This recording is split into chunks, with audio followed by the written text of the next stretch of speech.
6 de la mañana con 58 minutos. A esta hora le damos la bienvenida a Santiago Tarapuez, él es director nacional de gestión de riesgos del Ministerio de Salud Pública. ¿Cómo está usted, Santiago? Bienvenido, buenos días. Muchas gracias, buenos días. Gracias por la invitación. Queremos antes revisar una nota para poner en contexto justamente de lo que queremos conversar y es esta alerta que da cuenta de el coronavirus, porque hay 17 personas ya fallecidas y más de 400 personas infectadas. Autoridades de China decidieron impedir la entrada y salida de personas de la localidad de Wuhan, ¿sí?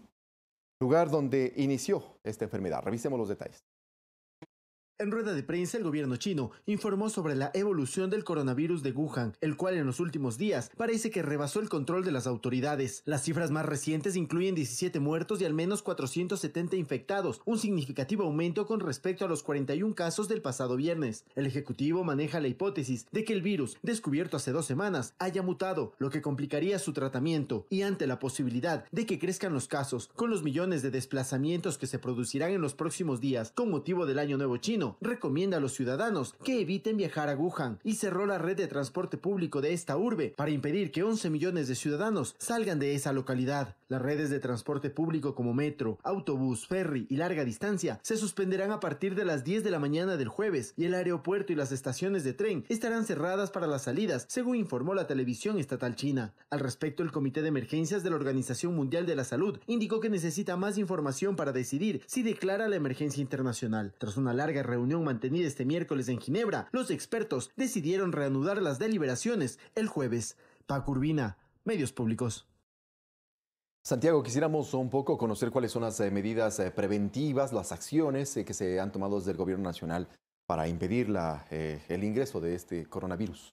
Así es, bueno, a partir de la alerta que ha sido emitida a nivel internacional desde China, nosotros hemos venido desarrollando ciertas acciones. De hecho, el día de ayer se emitieron algunos lineamientos de parte del Viceministerio de Gobernanza en cuanto a la preparación y a la hoja de ruta que tenemos que tomar frente a esta eventualidad. Sin embargo, nosotros permanentemente venimos trabajando en acciones que comprenden o que están enmarcadas en un instrumento que se denomina el Reglamento Sanitario Internacional, que, bueno, prevé precisamente este tipo de escenarios, ¿no? En noviembre, es decir, no por es una ejemplo, actitud reactiva frente a lo que ocurre en no. China. A partir del 2005 se genera un instrumento a nivel mundial, del cual como país somos signatarios, que nos obliga a mantener y generar capacidades como país para evitar que este tipo de enfermedades, este tipo de eventos precisamente se propaguen a nivel mundial y cuidar en este modo la salud pública. Les decía, en noviembre, por ejemplo, tuvimos una simulación en el aeropuerto de Quito, donde en el marco de un plan o del plan que tenemos para los puntos de entrada del país, analizábamos hipótesis similares a la que podría darse en este caso, ¿no? Con una hipótesis de otro tipo de enfermedad, pero que pega muy similar en estos casos como tal. Por ende, trabajamos permanente en los puntos de entrada. Por supuesto, ahí existen diversas complejidades y particularidades que tenemos que irlas desarrollando. Por ejemplo, Sí, ciertamente. la capacitación a nuestros profesionales de la salud, tanto de la red del Ministerio de Salud Pública, como diseñar lineamientos también para los profesionales que trabajan en la red privada, ¿no? Con la finalidad de sensibilizar el sistema de vigilancia, sobre todo en el eventual caso que el virus empezara a circular acá. Hay que destacar que el Comité de Expertos Internacionales reunidos en Ginebra el día de ayer, y entiendo que el día de hoy también se encuentran reunidos permanentemente, no han llegado a emitir una recomendación de este evento como una enfermedad de salud pública internacional que implica el mayor grado de alerta, ¿no? Es decir, estamos expectantes de lo que pueda terminar esa reunión, las conclusiones que pueda salir de esa reunión y, por supuesto, las recomendaciones específicas. Se entiende que están analizando con los expertos chinos, los epidemiólogos chinos, las características específicas de este nuevo virus. De acuerdo. De todas maneras, justamente hemos recibido también una gráfica que da cuenta de lo que es las características o los síntomas que se podrían percibir y es importante que la ciudadanía también tenga en cuenta aquello en caso de que eventualmente llegase a suceder. Es decir, sería importante entonces destacar aquello que nos ha enviado justamente el Ministerio de Salud Pública. ¿Qué es el coronavirus en todo caso? Para empezar por allí, quizás esa habría sido la primera pregunta, pero De todas maneras, es una noticia que ya tiene algunos días en vigencia y de alguna manera estamos sintonizados con aquello. Pero, de todas maneras, aquellas personas que no conocen, destacar o conceptualizar qué es el coronavirus. El coronavirus es un tipo de virus que pertenece a una familia que provoca generalmente infecciones respiratorias superiores. Algunos de ellos pueden ser graves, ¿no? En el 2012, en el 2003 se detectaron en China y en el Medio Oriente dos cepas de esta misma familia que ocasionaron síndromes respiratorios graves o severos. Este coronavirus o este nuevo coronavirus tendría características similares a los detectados en aquel entonces. ¿Cómo se transmite? La evidencia que tenemos actualmente es que se transmite por contacto cercano. Es muy similar a cómo se transmite la influenza, cómo se transmite la gripe común.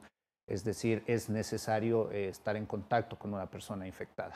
Y revisemos justamente los síntomas que hay que tomar en cuenta, ¿no? ¿Y cuáles son los síntomas del coronavirus 2019? Se menciona, ¿no? Así es. Sí, ese es el nombre que se le ha dado a este nuevo virus, la N por nuevo, precisamente, o por novel en inglés, y de coronavirus, ¿no? La sintomatología es fiebre en general, tos seca, malestar general en algunos casos, dificultad respiratoria, esta es la característica de este tipo de virus. Y ya en la situación clínica con apoyos diagnósticos se podría observar también neumonía en los estudios de imagen del tórax, ¿no es Ahí cierto? se plantea una pregunta importante, ¿no? ¿Existe algún tratamiento para la enfermedad? Específicamente, este es un virus nuevo, no se ha emitido recomendaciones para un tratamiento específico, sin embargo, por supuesto, como el resto de estas otras enfermedades, lo que se trata es de actuar sobre las manifestaciones clínicas de la enfermedad, ¿cierto? Es decir, si hay una deficiencia respiratoria, hay que tratar esa deficiencia respiratoria, si hay fiebre, hay que tratar la fiebre, si hay malestar general, hay dolor, etcétera, hay que tratar el dolor, es decir, atacar a las manifestaciones clínicas. Bueno, es difícil tener un tratamiento en realidad para el virus en específico, pero el soporte en esas consideraciones clínicas es la conducta a desarrollar. De todas maneras, hay que tener algunas medidas de protección. Se señalan ahí, está un poquito chiquito, pero usted para ampliarlo en todo caso en la explicación. Así es, la mejor prevención, las mejores medidas de prevención que debemos tomar son las que cada uno, como nosotros, como individuos, como familia, podemos tomar, ¿cierto? Muchas veces no hay una cultura de autocuidado frente a este tipo de enfermedades. Entonces, la recomendación es, si uno se siente enfermo, no vaya a su sitio de trabajo, preferiblemente quédese en su casa hasta que se recupere. Por supuesto, si tiene dificultad respiratoria, acuda al médico siempre, el cual le va a dar una orientación como tal. Si uno está tosiendo, pues no tosa abiertamente, proteja al resto de las personas de ese modo de transmisión, ¿cierto? Toser en el ángulo interno del codo, toser con pañuelos desechables, no escupir, evitar dar la mano, evitar estar en contacto con las personas enfermas. Lavarse las manos ha demostrado ser la medida más contundente frente a este tipo de transmisión, ¿no? El lavado regular de las manos es imprescindible en este tipo de casos. Y se está coordinando en todo caso este tipo de recomendaciones, me imagino, con el Ministerio de Educación, por ejemplo, para que en las escuelas eso sea una práctica cotidiana. Así es. Independientemente, además, de este virus, ¿no? Claro, claro. Independientemente de esto, son medidas que nos protegen frente a la influenza, por ejemplo, frente al resfriado común, etcétera, que debemos irlas incrustando en nuestra cultura, en nuestra manera de actuar, ¿sí? Generalmente cuando decimos, bueno, estoy con una gripe, pero voy a la oficina, no importa, ahí estoy generando una transmisión, una cadena de transmisión, porque estoy utilizando el teléfono, estoy utilizando el teclado, estoy tocando las puertas, y eso genera la transmisión, ¿no?